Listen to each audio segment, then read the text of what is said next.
with Ryan Ries. This is Live with Ryan Ries. Call now 1-888-564-6173 or post your questions using the hashtag #LiveRyanReese on his Instagram, Twitter, or Facebook. Well, I got one of my good friends in studio tonight, Remy Edelecki. I had him, I think I had him on the show. It was months ago. 2 years ago, man. It was months ago, right? 2 years ago. Wait, what? Yeah, it was like 2 years ago, man, because it was right before Transformers came out, man. I cannot, dude, that shows I'm getting old. Yeah. I thought it was like a year ago. No, it was like 2 because Transformers came out in 2017, June of 2017. It was like 2 months before that came out. Dude, that is crazy. Yeah, so maybe about a year and a half ago, over a year ago. Well, if you guys haven't seen his show, you can go to the website, ryan-reese.com, look up Remy Edelecki. He was one of the actors in Transformers. He has a crazy story that we're going to be talking about some stuff today. He does have a book coming out soon, but yeah, just go ahead and look it up. He has an I Am Second out too at iamsecond.com, and you can see they did an extremely good video on his story. So since it's been 2 years, yeah. How's life? How's your kids? How's your wife? Man, life has been good. It's been a journey, as you know, ups and downs. Wife is great. She's pregnant with our third son, so she's due in March. So now I'm gonna have 3 boys. My oldest is about to be 5. My youngest is about to be 4. So yeah, man, got that going. She's still working, still doing the doctor thing. Yep. And I'm, keeping busy in the film and TV industry. I'm writing a film now. I wrote my book last year, but writing a film now, working on different film projects. Just came off of a film project with Michael Bay out in Italy and Abu Dhabi. So yeah, man. Tell us a little bit about all those projects. Yeah, so after Transformers, a lot of doors began to open up for me, like doors that I did not have to open. And I truly believe it was all the Lord. Because after Transformers, even during Transformers, I made the decision I'm not going to really pursue this thing anymore because, I'm 30, I was 34 at the time. I was just like, I can't just drop everything, move to Hollywood and be an actor. But I just started getting phone calls from people in the industry for commercial work, consulting work, TV work, even film work. And so I just started walking through those doors. And it led to an endorsement deal with Jockey. I signed an endorsement deal with Jockey, so that's been going strong for I think the past year and a half. I also jumped on the TV show for a little bit called SEAL Team. And but you have a background for the listeners. You have a background. You were a Navy SEAL before. Yeah, my background is special operations, and it was honestly, and the funny thing is, it's because of my background as a SEAL that all of these opportunities started opening up for me in acting, but also as a consultant on film and TV projects and commercial projects. Dude, that's amazing. Yeah, I see actually because I follow you on Instagram and I see a lot. You always training with different guys, and you're still doing all that stuff. Yeah. As a matter of fact, for this film, this last film was Michael Bay's recent film. It's called Six Underground. It's going to come out on Netflix in July. The first month of pre-production, I had a few of the actors up in L.A. and we were going through workouts and running through weapons training, pistol training, sniper training, tactics training, all to prepare them for their role. So yeah, I'm still doing that when time permits. Dude, that's awesome. So God's been opening a lot of doors, and I love when we were here 2 years ago, I guess we were talking about how. A lot of people feel like when they find Jesus, they have to just kind of walk away from everything and be isolated in the institution.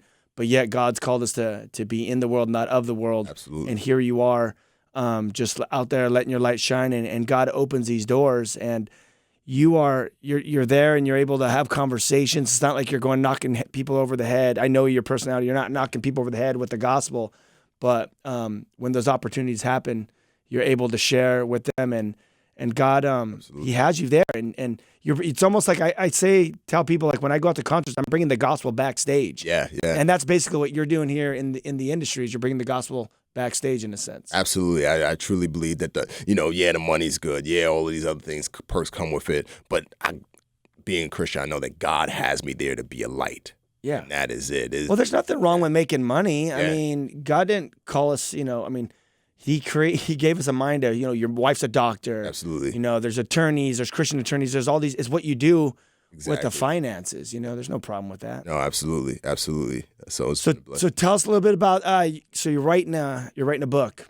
Yeah, well, I wrote my book last year. for everybody who's interested, go to transformstory.com. That's the website.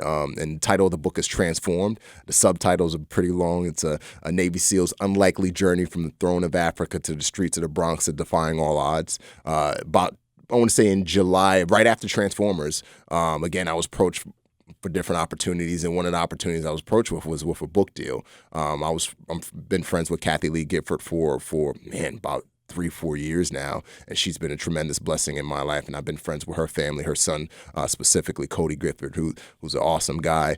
And I went on the Today Show for Transformers, and afterwards she pulled me aside and she said, "Remy, you need to write a book." And I was like, "Nah, I'm not gonna write a book," because there's a whole stigma attached to SEALs who write books. Oh, is there? Yeah, it's almost like the impardable sin for a SEAL to write a book, after some of the things that's come out in the past. And so I didn't want to write a book for those reasons. And then she just said, "Remy, but your story is inspirational. I mean, came from a rich family in Africa. Family became poor, moved to the Bronx, did the things you did, selling drugs, doing all of these things, and then you became a SEAL, and now you're doing, that's an inspirational story, and God's fingerprint is all over your story." And even the way God revealed himself to you when you were just out in the field after you were caught up in all this crazy lifestyle. You're in the middle of, tell the listeners, what happened in that God encounter. Yeah, I was in Kodiak, Alaska for cold weather survival training, cold weather SEAL survival training. And you're a brother from Africa. And I was born in Africa. So the cold is my kryptonite, man. I'm gonna be real with you. But yeah, I was out there, and I had fluctuated between atheism and agnosticism. Made fun of Christianity, hated Christianity. My brother was a Christian. I remember just making fun of him. And he told me, he said, "Remy, if you ever hit rock bottom, cry out to Jesus." So anyway, I was out in Alaska, and I was on these long land navigation hikes in order to find my points. And I was in the middle of the wilderness by myself. There were no one else around me. And in the midst of the quietness and the stillness of the forest and the wilderness, God began to, reveal himself to me. And what he did was, it was as though he was holding up a mirror and showing me, what I had become. Because at this point in my life, I was reckless. I mean, I was a womanizer. I was just a wild, crazy, I was a barbarian. I mean, that's the easy way to describe it. Totally. And I was far from God, way far from God. But God began to hold up this mirror. It was as though he was holding up this mirror and showing me what I had become. And as I looked through this mirror, I did not like what I saw at all. I mean, I was disgusted. And I just said to myself, "Man, who are you? Who is this person? What have you been doing all of these years?" It was almost as though I didn't live in my body. And I made the decision that I'm going to change myself. I'm going to turn my life around. I'm going to fix myself. And while I was in Alaska, I tried to fix myself. I tried meditation. I tried other New Age practices. I tried all of these different things, and nothing worked. And then I remember my brother telling me, try Jesus, cry out to Jesus, pray to Jesus. So in my despair, I just started crying out to Jesus. And you're in the middle of Alaska. No one's around. No one's around. I mean, when I would go back to base camp, there were people around, but when you're out on patrol or whatever, you're by yourself. But when I'm out, navigating, it's nothing but bush and bears. The Kodiak bear is the largest bear on the face of the planet. But I just started crying out to Jesus, and miraculous, crazy things began to happen. I began to just see God move. It was specific things that God would show me through numbers and scripture to reveal to me that he was with me. And yeah, man, and that's what really kind of led me into a relationship with Christ. When I got back from Alaska, I went to church and completely surrendered my life to Christ. And then from there, it's been a journey. And that whole story is a part of my book. As I was sharing with you before we jumped on the air, the way I tried to write my book, I tried to write it in a very raw and authentic way. Right. So my Christian testimony is shared in my book, but it's not really shared until towards the end of the book. Personally, I'm a fan of seeing that kind of stuff because when Head, the guitar player from Korn, when he wrote his book, he was very raw in his book. And when I first gave my life to God, that was the first book. Literally the next day, I went to the Christian bookstore and I bought a Bible, and I saw this dude on the front cover of this magazine. I was like, I didn't grow up listening to Korn, but he looked like all my friends. He was covered in tattoos, long hair, sketchy looking guy. Yeah. And when I read it, it was so raw that literally it wasn't raw at the time to me. That was just my language. Yeah. So when I was reading it, I was literally going, whoa, dude, I feel like this dude's like me talking. Exactly. Like I just related to it. So yes, I think it's crucial and important for that person that you're trying to reach. No, absolutely. I think there's enough Christian clean cut, and there's nothing wrong with it, but clean cut Christian books out there. But your book shows the transition, though. Yeah, my book clearly does show the transition, but I kind of wanted to stray away from that clean cut, because again, people want like you, people want to be able to read a book, especially those who are new to faith in Christ, or those who are curious about it. People want to read a story and they want to be able to relate to it. Yes. They want to be able to say, wow, that's me. Wow, that's the life I currently live. Wow, man, like if God could take him from here, because for the past 20 chapters, he's been a dirtbag, heathen, crazy dude, and I've been able to experience that with him in the reading journey, and he's here now. If people can relate to that, then the faith becomes more real to them. It becomes, in my opinion, more tangible to them. And so that was why I intentionally, wrote the book. Every word of it I wrote myself the way I wrote it. Yeah it's just being authentic. Absolutely. Being authentic. And I've hung out with you before, and your story is raw, but I mean, if you look at just the whole culture, when you're looking at Instagram and you're just watching how wild the world really is, your book is not, it might be a little shocking to the Christian little ears. Oh, I can't believe I've heard that word. Well, do you not live in the world? Because I hear that. I hear cuss words everywhere I go. Yeah. And the reality is, when you look at the culture, I mean, Barna Group said that atheism has doubled with millennials, and then it even doubled again since Gen Z. Wow. So that means that shows a whole culture that there's only 4% of people in schools right now that even believe that the Bible could be real and God could be real. Wow. So we have a whole atheist world that your book. So it's perfect timing for this book. Absolutely. I agree. God is wrote it for such a time as this. Heck yeah, 100%. I'm excited, man. I'm excited. And you know what? As I think I share with you, this book has come under so much spiritual attack, not like physical attack. And what I mean by that is, dude, like I've had fights with partners. I'm just going to leave it at that as it relates to the writing in the book, writing of the book. The Pentagon was supposed to have cleared the book in July. They still haven't cleared the book.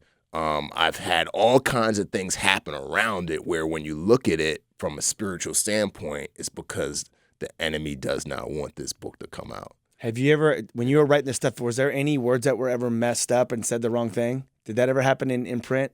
That happened with a couple books, with Frank Sontag's book. Oh, wow. And my parents' book on doctrines. Yeah. When they wrote it, there was some text that was totally contradict. Oh, wow. What, yeah.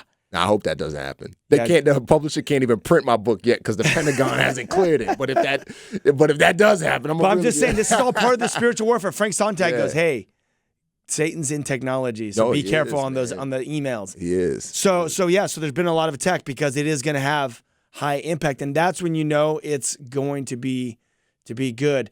Where can people order it again? Because they can pre-order it now, right? Yeah, they can pre-order it right now. That's one of the reasons why I want to come here, just to drive people to pre-order, because as if people don't know outside, the way the book world works is the larger your pre-order. Run, the larger your print run, the larger the books, the book spreads out there. And so I've been kind of trying to drive people to pre-order because this is a book that needs to spread. And specifically, I've been trying to drive Christians to pre-order because we're always looking for that content. Where's that good content? Where's that content that's going to edify Christ? Where's that strong stories? And this is, in my opinion, I believe is one. So if we want to have content like this out there and more of it out there, support it, pre-order it. One thing that I have done is, and I'm sure we'll get to this, is I created this cutting room floor stories is what I call it. So I created this kind of, not of a TV series, but these interviews of people who've known me ever since I was even a kid, even people who've known me before I was born, and they all share these stories that didn't make it into the book. Oh, yeah. I got one guy who I used to sell drugs with. He shares stories. I got another guy I used to hustle with, girls I used to hang out with. My aunt, who's 100, she shares stories. And I've been releasing these cutting room floor stories since the first week of November. And for those who pre-order the book, there's like 18 videos, 18 stories that are only being released to those who pre-order. But there are other videos that are being released to the general public. But if you pre-order, you get access to these 18 stories that the general public won't have access to. Dude, that is dope. Well, I'm gonna tell you right now, every time my friend drops a book, I get like a case of them. Yeah. I have like Lacey's, I have Heads, different people that get books out. And I'm going to get a box of your books because as I meet people, there's people that I'm like, yeah, this dude's too raw. Like, I can't get him anything out of the bookstore, but I could send him this book. Yeah. You know what I mean? For sure. So I'm stoked to order that. Let's talk about some of these stories. Yeah. So, man, I'll talk about the ones that I've released so far. So, the first interview I released was a buddy of mine named Charles, and wow, like we go way back. We've been on each other since we were like 6 and 7 years old, and we played basketball together, and we started a record company. That was like where our relationship kind of ended, right before right before I went into the military. We had started a record company together, and so yeah, man, he shared some stories I didn't even remember happening, man. Like he shared this one story of his mother. Agreeing to take me to a basketball camp, and how, I would play basketball and just all of these funny things. But so that's one guy. And then, I have a guy who I was in buds with, SEAL training with, and he has a slew of some funny stories. He tells us one that's been released already of this knife inspection that we had while we were in SEAL training. And it was a surprise inspection. It was early in the morning, like 5 a.m. The buds instructors, they bring us all out on the beach and they tell us to pull out our knives, and I sharpened my knife all the time, but he didn't. And it was like literally, it was like 55 degrees outside. It was freezing, and every person that failed the knife inspection was put into the ocean. They had to lay down in this freezing in the ocean and get surf tortured. And so, and how long do you sit in the ocean at this point? Man, he was out there for like 35 minutes. Just and it's like winter. And it was winter. It was winter. It was so the water's early in like the morning. 50 something. Freezing. And I remember, I remember being on the beach, and there were 2 lines of instructors. There was one instructor he was a pretty mellow instructor. Yeah. And there was another instructor who was like the meanest instructor in SEAL training at the time. And my buddy, he was like, man, I'm going to go to the easy instructor. And I was like, you know what, if I'm going to get put in that cold water, it's going to be the hard instructor that's going to put me in that cold water, because I believe that I sharpen my knife right. So anyway, I get my knife inspected, I pass. He gets his knife inspected, he failed. And all of the guys, as I said, who were failing was immediately getting sent to the surf zone. So he's in there freezing. It was so cold that I remember me and a few guys, we ran into the laundromat on the Buds compound, and we turned on all the dryers in there. No way. To heat up the room because it was that cold, like just dry. And these fools are sitting in the ocean. And it's sitting in the ocean. Dude. So after their surf torture ended, we went to our barracks to, regroup and get ready for the breakfast, which was the next evolution. And I remember I'm sitting in the room and I'm chilling eating a banana, and my buddy, he comes in, and he's a black dude. It's not that many black dudes at SEAL training. It was 3 of us at the time, and but his skin was pale. And he was just like, he drops down on his knees and he hugs himself like Ray Charles. He's like, man, tell him I'm done, dog. Tell him it's over, dog. Tell him I died. I'm not doing anything. And it was hilarious. I said, what you talking about? He's like, man, I can't do nothing. Surf torture. And he used some colorful words. They surf torture the heck out of us. And that was a funny story that he shared. He shared how I made fun of him in the story, but how we continue on. But so, yeah, it's all just these little insights. Yeah, all these stories that didn't make it into the book stories. And another reason why I did this was for credibility. Yeah. Because, there's stories in the book where I think people are going to read and be like, wow, did that really happen? Yeah. But when you hear these people who are also in the book, because most of these people that share these stories are also in the book, you're going to be like, wow, like I remember he shared this story before. This kind of had to have happened. It does bring credibility to the whole book, these stories. No, absolutely. And also when people finally read the book, they'll be able to, instead of having to figure out what that character looks like, what Charles looks like, or my mom, or Aunt Doki, or these people who did business with my dad, they're going to be able to say, oh, I remember Obi. So when they read it and Obi says so-and-so, they're going to have his language. They're going to have his image. Where they going to get where can I get these videos? Are they videos? Yeah. So the cutting room. So it's actually them? That is actually them. That's sick. It's not me. That's sick. I interviewed one of my dad's business partners in Nigeria, who was my dad's business Dude, that's partner gonna bring the before whole he book to died. life because they're gonna know the character. Exactly. And I interviewed him in Nigeria, Obi, and he's one of the guys who knew all about my dad's business dealings, who knew all about how the Nigerian government stripped us of everything financially, and so Tell the listeners a little bit about your dad and when you were out there. yeah. So my dad was man. He was an amazing man. He was born in Nigeria, obviously into a tribal system. My grandfather, his last name was Adeleke, which is my last name, and it means the crown is above. And his grandfather was a chief. His grandfather was royalty. My father was the firstborn son to my grandfather. Now, my grandfather had like 8 wives.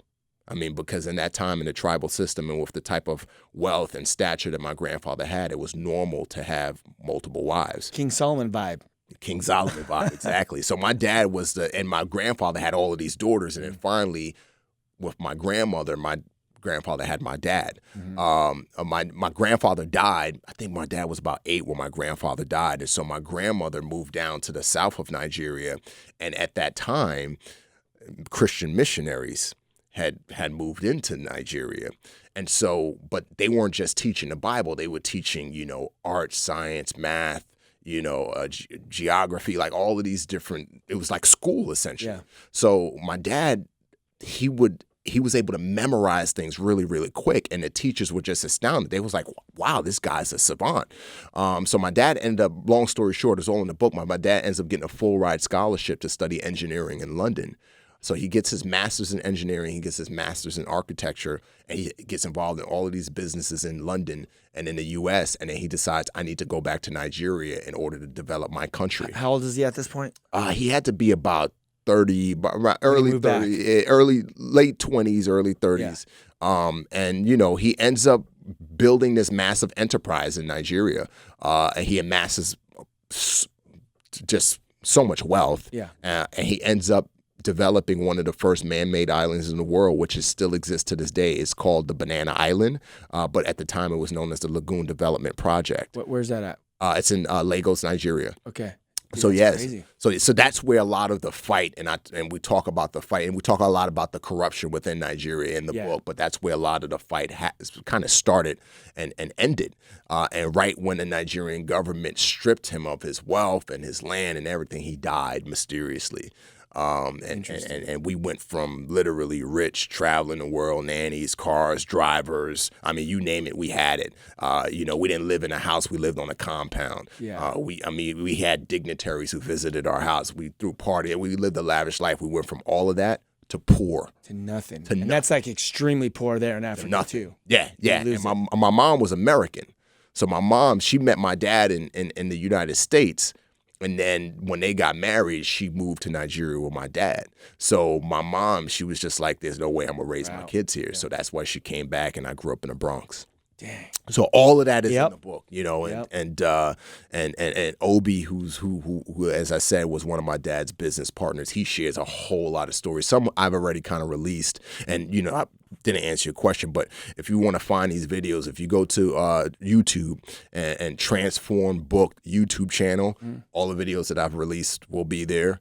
The videos that I will release coming in the future will be releasing there, as well as my IGTV on Instagram, and I release the videos on Facebook and other platforms as well. Dude, that's awesome. That's awesome. Yeah. Yeah. So many different stories. What's your mom?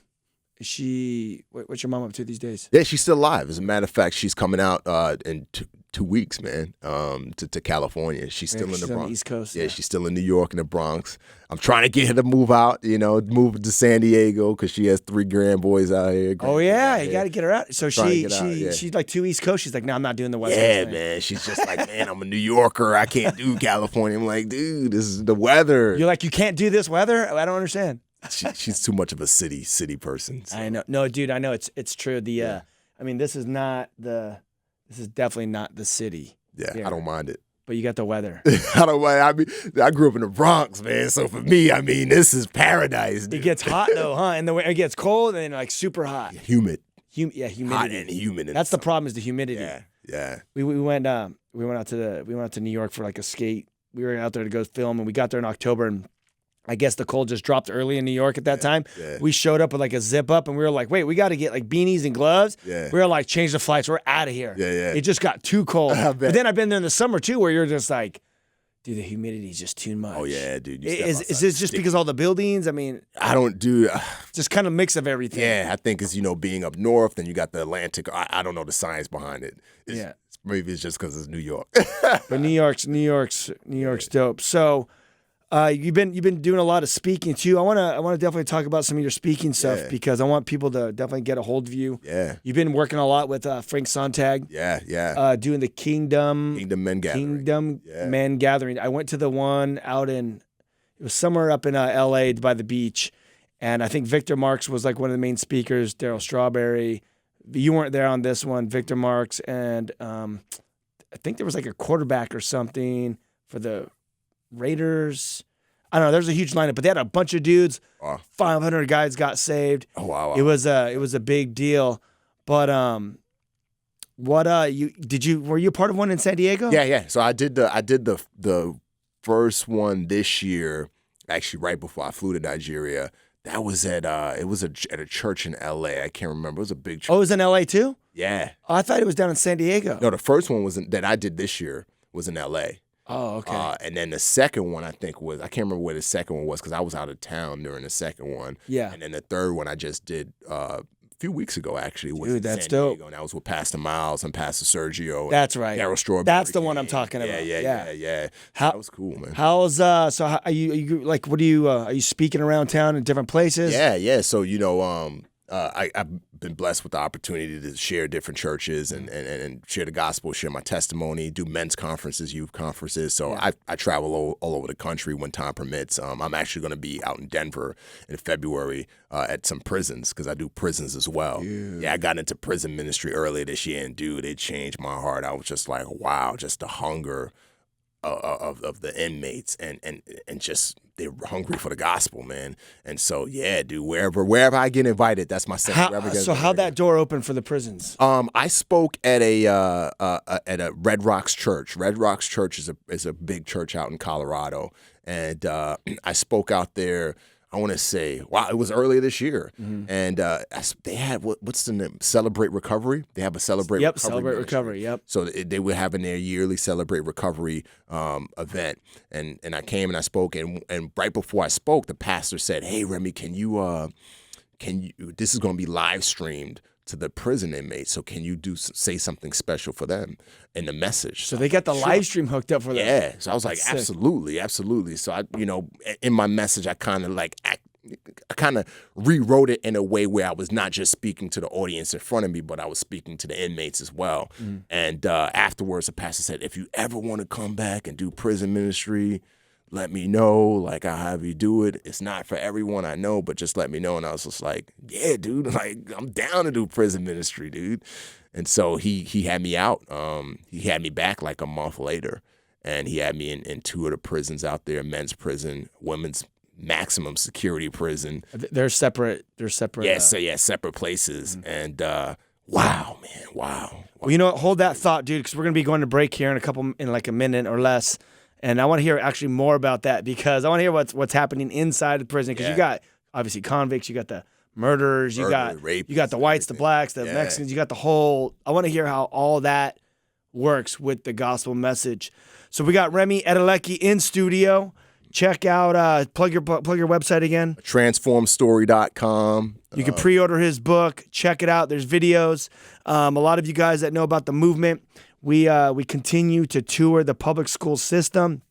Our tour has opened worldwide. We just got back from Australia. We were in San Jose. We're actually going to Colombia, working on some South Africa stuff and different parts of the United States.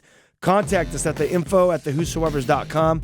Email us. We'd love to come out there. We give the gospel. The kids are hungry for it, man. I'm telling you, we are living in the times where there's just so much stuff. With Ryan Ries coming up. Is everything all right? Call now 1-888-564-6173 or post your questions using the hashtag #LiveRyanReese on his Instagram, Twitter, or Facebook. I think I speak for the entire administration when I say whoop-de-doo.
back to Live with Ryan Ries. Don't say we didn't warn you. Loud noises! All right, we are back with Remy Edelecki. You guys know him from the Transformer movie. He has a book coming out. Many sick stories. So, so basically right before the break, Remy, we were talking about how you went out to a church, spoke in Colorado at the Red Rock Church. Yeah. I've heard of that church. Yeah. I just was in Colorado, and they were telling me about It's awesome. this church. It's like a big church out there. Yeah, it's been. They got I think like 4 or 5 campuses throughout the state of California. They have a campus in Brussels, and then the prison is actually one of their official campuses. So they partner with sick. So every Sunday they do service at the prisons. So they have the volunteers come in, and and then they stream the previous Sunday service. Oh yeah. They partner with a ministry called God Behind Bars. Have you ever heard of God Behind Bars? No, I haven't. But I don't know much about prison ministry. Okay, yeah. So they partner with them, and it's crazy, man. It's because you go in and you're locked in. Yeah. You know what I'm saying? That's the first thing. That's the first thing that comes to mind is you go in and you are in there, and me as a SEAL, I'm always looking for a way to escape. Yeah. And there's no way to escape. Isn't that crazy? Yeah. And I remember I walked into the women's prison. When I walked into the men's prison, we went into this, walked into this. They're different wards, gym. right? Yeah, well, it was wards, but it was this gym, this open bay gym where the prisoners are allowed to congregate and have church and all this stuff. Right. And you walk in there, and it's like one guard. One guard with all One them. guard with like, Oh, shit. yeah, with like, That's it was like 60, 70 dudes at the service. So, you know what I mean? Is all mixed, like all the races mixed. together? Everybody is Spanish, white. Are they black. segregated in church, or they're they mixed? sit wherever they want to sit. So I mean, so you'll get some guys who sit with their groups, but for the most part, like the men's service, a lot of the guys that were there were guys who come to every service for the most part. But then there were guys who came because they were like, man, I heard a Navy SEAL was coming to speak. Gotcha. And so they came. But it's powerful because one, like I said, they don't do anything for the most part all day long. So to have somebody come out and share the gospel means a lot to them. So they're extremely grateful. They're attentive. They're not afraid to say, hey, I need prayer for this. They're not afraid to speak up on issues. I remember at the end of the service, I said, hey, at the men's service, I said, hey, any questions? And they have questions, about not, hey, how's things going on in the outside world? Hey, this scripture says this. What should I do here? This and that. Yeah. And another interesting thing I found, and what really resonated with me was the fact that they had an instant respect for me, not because I was a pastor, but because I was a SEAL. Yes. I remember one guy, he was in there for like double murder, tattooed up and all of this. And he came up to me, he walked up on me, and I'm like, what's up, man? And he said, man, you're like us. You're like us.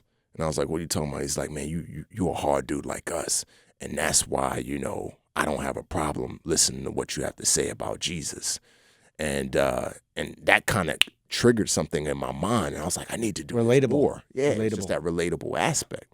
So yeah, it's an amazing. And then the women's prisons, believe it or not, was wilder than the men's prison.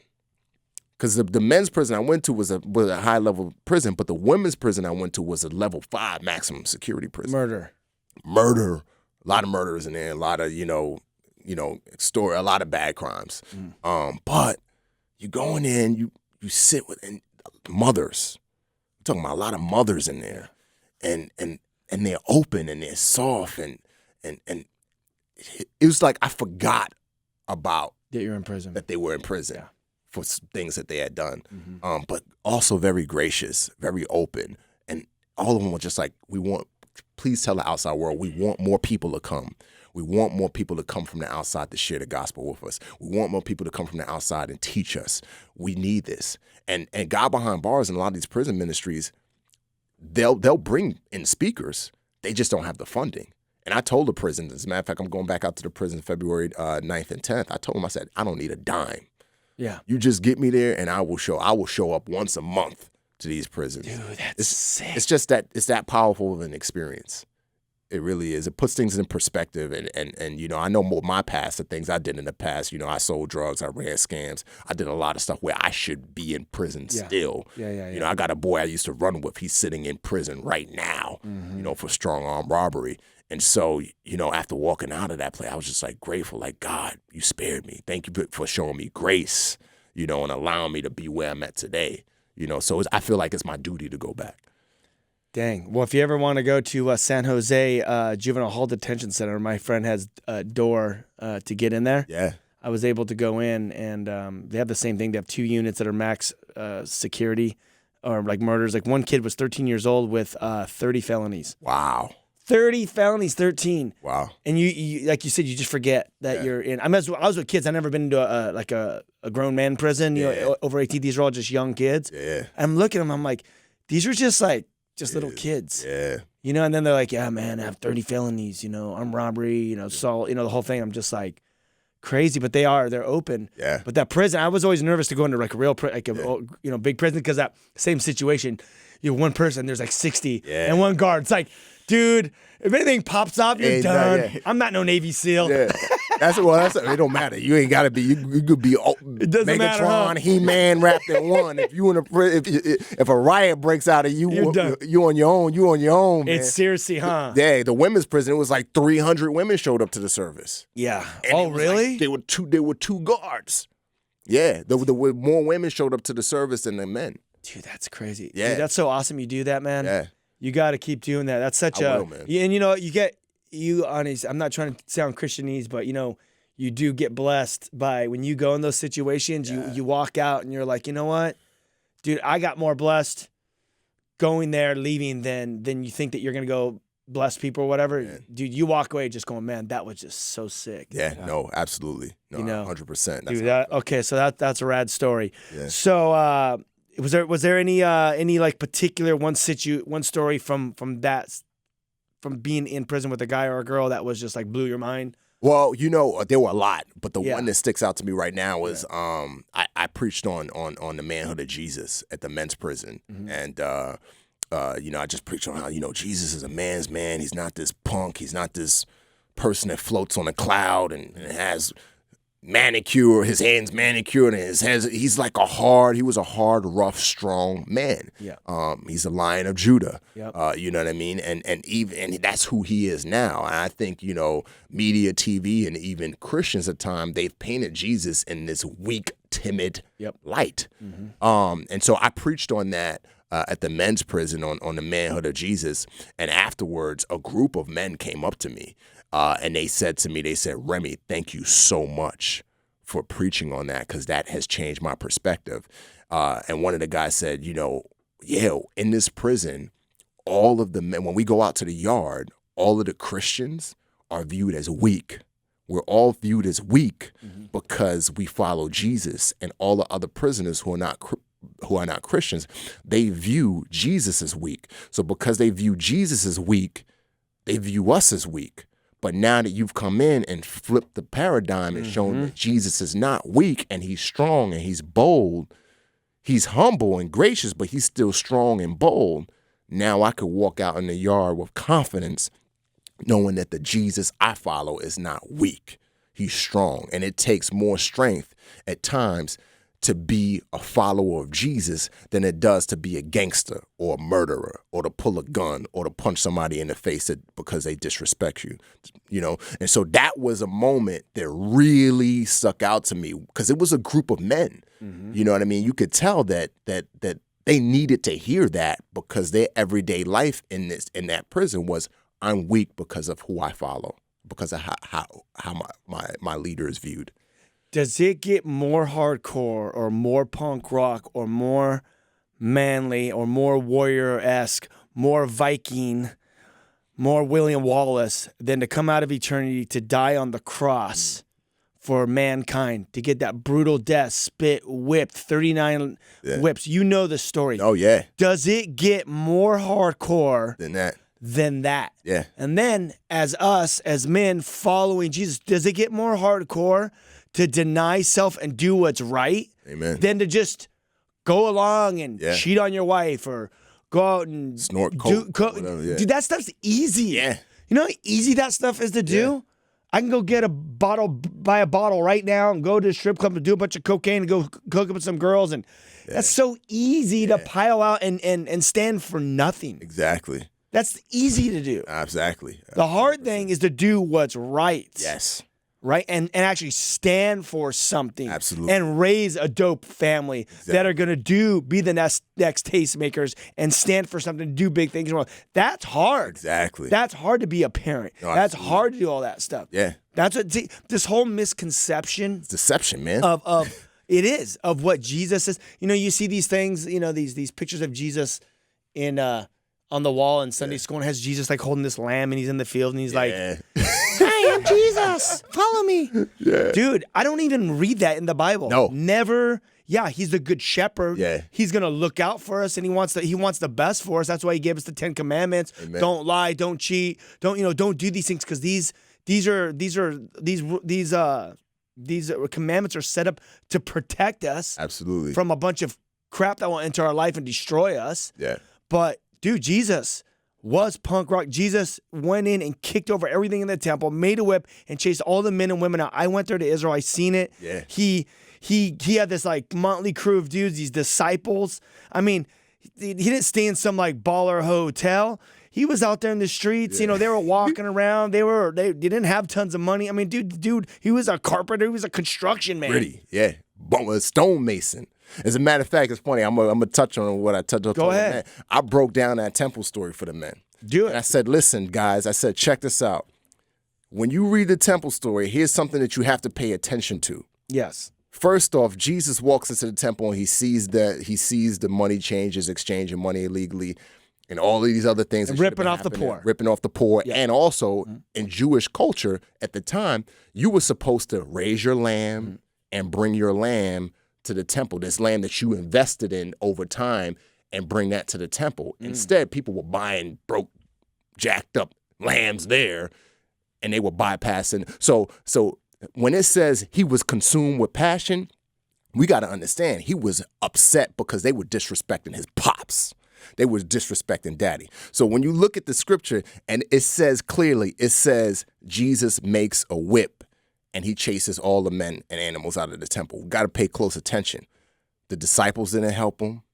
Mary Magdalene didn't help him. Wild man Peter didn't help him. Jesus by himself chased more than 30 men and animals out of a temple. You got to look at that. That takes Debo strength. That takes boldness. That's a real man. One man chasing more than 30 people, that ain't no weak, timid, corny person. Even the cross, and I broke down with the men about the cross. I said, let's look at the cross, man. Before Jesus went to the cross, he wasn't fresh. What do I mean by that? He was dehydrated, sleep deprived. His body was in ribbons. He had been beaten like a rag doll. Most historians will tell you that most people who went through a Roman beating, the beating was so bad that they didn't even survive the Roman beating. So Jesus was beaten, and the type of beating he got, most people didn't even survive that beating. And then historians tell us that after the beating, he carried the cross a quarter of a mile. He walked a quarter of a mile. Part of it, he carried the cross by himself. Part of it was uphill. Now, that takes strength. That takes physical strength. Cuts everywhere. Sweat from his head stinging his open wounds. Buttocks out. Everything exposed. No sleep the night before. No sleep. Yeah. But he's still walking with this cross a quarter of a mile. Now, not only does that take physical strength, but that also takes mental strength. Why does that take mental strength? Because at any point, Jesus could have pushed the stop button. Think about it. Because when Jesus was in the Garden of Gethsemane and Peter pulled out the sword to go cut off the dude's ear, Jesus picked up the dude's ear, put it back on his head, and Jesus said, Peter, in so many words, check this out. I appreciate you trying to help me out, but check this out. At any moment, I could call down a legion of angels. Right? At any point, and we got to remember, in the book of Chronicles, when David sinned against God and numbered Israel, God sent one angel, and that one angel killed 70,000 people in 3 days. And here Jesus said, Peter, at any point, I could push the stop button and call down legions of angels. But Jesus didn't do that. He pushed through mentally, physically, spiritually. And that's a real man. That's a strong man, not just in the physical, but in the mental, by not pushing that button, and in the spiritual. And that's the leader I follow. And that's what I told the men. That's the leader you follow. He ain't weak. He ain't corny. He ain't timid. He's not. And I think that's definitely a deception of this world. And I believe that as I talk to a lot of these kids as well in the schools, as I paint this picture of that Jesus was radical. Yeah. He's not this timid little weak thing. Yeah. That's what they're identifying. When I say Jesus Christ is punk rock in school, you see them all like, what? Yeah. And then you explain what he did, and they're like, dude, I'm in. Yeah, yeah. We thought it was just this little weak thing. And then also what happened in the temple too, that was ran by the Romans. You have Roman guards there. Yeah, yeah. Jesus is chasing out all these men and animals, and the Roman guards are there. Yep. So the disciples are like, dude, this dude said, follow me. Like, he's wilding out right now. Like, what the heck is happening right now? This was radical. Radical. Yeah. Jesus was radical. Exactly. And that's the Jesus that I follow. Amen. That is radical and ready to tear it up in Jesus' name and change the world. Amen. And that's how we have to be. And that's what I love about you is you got the heart of Jesus, man, and you're doing it. And this is the world that we live in. They need to hear your story. Absolutely. They need to hear that Jesus isn't timid. He's a man's man. He wants to do what's right, and he wants to walk with us. He knows when we're going through these man problems, he was there. Exactly. He shares that pain. He went to the cross. He knows. So he knows when we're in those weak, he struggled with all those same things. He faced every temptation. He faced them all. Hebrews, every temptation that we face. He didn't bow down, but he faced them. And he knows what's best. So I know we have like a few minutes left. I don't know. We might have like 10 minutes left or something. Yeah. But you also have Brad in studio. And Brad, you got some other cool thing going on from broken homes or parents from broken homes? I'm gonna introduce. Yeah, do it. So, tell us about it. So, you know, Brad, he's my assistant. We met we met at acting school, and then we went through the Lee Strasberg Film and TV Institute together. And a few things about this kid. He's not a kid. He's a man. Yes. You know, he's 22. He takes care of his responsibilities. He's a hard worker. He works for me, so I know he's a hard worker, and he has a heart for people. And when a lot of young people his age are on social media, Instagram, Facebook, Twitter, and they're doing posts about look at me, or they're doing crazy posts about jumping off of buildings or doing something crazy, you know, stealing bags of chips out of the store. He's out here, and he created this organization. I'm gonna let him talk more about where he is meeting the needs of single parents. It's called Single Hope Foundation. And man, without further ado, I just wanted to, you know, introduce him because I'm proud of him, and his organization is doing some awesome things. So I'll let him talk more about it. Yeah, man. Thank you. Yeah, so it's called Single Hope Foundation. We're out on all different social media platforms. And essentially why I created this is because throughout my life, different people, such as strangers, actually, came in my mom and I's lives and provided Thanksgivings, Christmases, cars, clothes, different things like that created hope for my mom and I to move forward in life. And so a little background on my mom, she was the largest supplier of crystal meth in San Diego. And so we grew up in some hard times. And I got to watch, you know, different people come in and not only change my mom's life, but just really show what kind of path that I wanted to go on. So what Single Hope is we're going in these single parent family homes, and we're capturing their story right then and there, and in the midst of that, meeting a need. We're on actually hit our 10th family. So that's awesome. I'm just really trying to shape social media and not let social media shape us. Yep. Especially me being 22 years old, and a lot of people out there just putting in negative, essentially embarrassing people out in public to make themselves gain a follower. Yeah, you see that? It's pretty wild out there, huh? Yeah, it's crazy. So it's just been a blessing. So you guys are down in San Diego. We are. And how do people? So you're just working with a bunch of different families. Yeah. And is there can people come alongside to help you guys or? Yeah, absolutely. So I partnered with an organization called City Hope now, and what they do is they help survivors of human trafficking and domestic violence. So with them being my backbone, you guys can find us out on singlehopefoundation.com, and then also on every social media platform, Facebook, Instagram, and YouTube. So we release the full stories out there. Dude, awesome, man. Yeah, all right. You could donate on singlehopefoundation.com and .org, right? .com. And the cool thing is, you know, the people come out of nowhere. So he gets phone calls from families. Hey, I heard that you did this for this family. You know, I know a family that's in need. So it's been spreading, and a lot of young people who he's going to high school with, they've heard about it, and so they've been coming alongside to help support. I know you're doing the Christmas thing. Yeah, we got a family this Sunday. So mother of 4 boys lost her husband. And sent her a phone call. She has no clue who I am, and I have no clue who she is. But I heard her story, and we actually met every single one of her boys' needs. So we got Microsoft in there, and Microsoft hooked them up with the new Xbox gear. Dude, that's so dope. So yeah, it's cool, you know. And I kind of created this as well, is because I want these young kids to see somebody out there doing good. Yep. And that's okay, and it's not embarrassing, because people are afraid, I think, to go out and step over the line a little bit to do something for somebody else. I interviewed a guy the other day, last week, Mike from Pottersfield. He works with a bunch of millennials, and he was talking about how you're a millennial, obviously. Yeah. You guys want to be a part of something bigger than yourself. Yes. And this is it. You're channeling what this generation wants to do, and you're showing them this is what it looks like. Yep. And once they get their hands in it and doing it, it just gets a hold of them. Yeah. And that's what we need. I mean, I just told you the statistic with California alone, 50% of kids in school come from broken homes. So this is like the fatherless, generation. So like what you're doing, huge need. People need to get involved. I mean, there's plenty of work to do. Yeah. And if we can meet these kids right now where they're at, it's prevention of what can happen later on with Remy, fatherless. Yeah.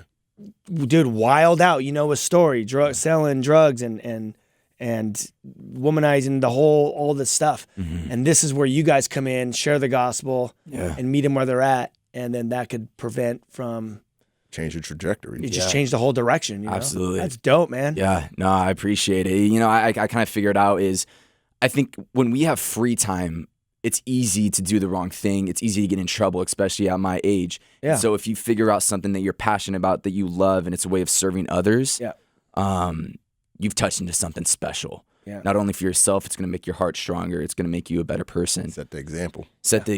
So, Dude, well, thanks a lot for coming out, and I'm sure thank people are going to be stoked on it and look you up.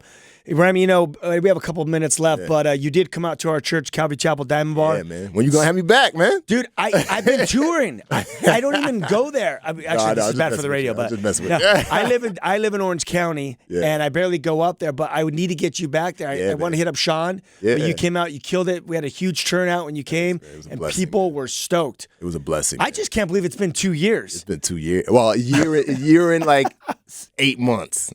Well, this is the good news. Yeah. I'm planning to start teaching up there again. Okay. So I'm starting next month, and then I'm going to be up there. So I'll be back plugged in there, and we got to get you up for another. I would love for you to come and share about Jesus and that whole thing that you were talking about. A whole lot of messages. Dude, that would be sick, man.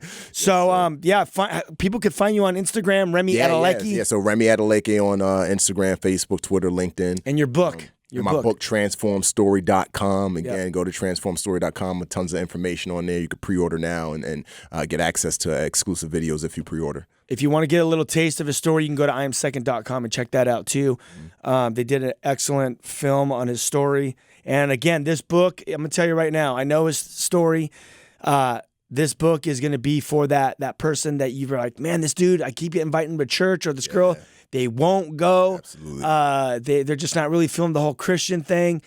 This is going to be the book that's going to be raw, but it's going to lead them right through the rawness to Jesus Christ. Man. You got to get it. I'm personally going to get a box of books for the Whosoever's office. So when I meet people in the streets, I'll have a box in my back of my car. I could just give them out, but I know what this book's going to be, and it's going to be sick. So it comes out when? Right now, April 15th. So the date was January 22nd for all those who are listening and already pre-ordered, but we had to move the date to April 15th because of the Pentagon. All right. Well, get your book ordered and follow the whosoevers.com. Get us out to your guys' local middle schools, high schools. We've been hitting colleges, and I got to share at Boulder University in Colorado. It's the second most liberal city in the United States. And God opened the door, and a grip of those students got saved. Praise God. So the power of the gospel, it's the power of the gospel unto salvation. It's potent. It's the work of the Holy Spirit. We have to go out and preach the gospel. We have to get the word out. We literally have to get it out of our mouth, and it has the power to save. So we have all been called to the Great Commission. So go live it out in your local communities with your friends, family, and let them know that Jesus Christ loves them. Amen. Remy, Yes, sir. thank you for being on the show, Thank man. you, Brother Ryan. Appreciate you, man. Thanks for having me on, man. All right, man. Love you. Thank you, too, for being on. Yeah, thank you. All right. We'll talk to you guys next Saturday night. Peace.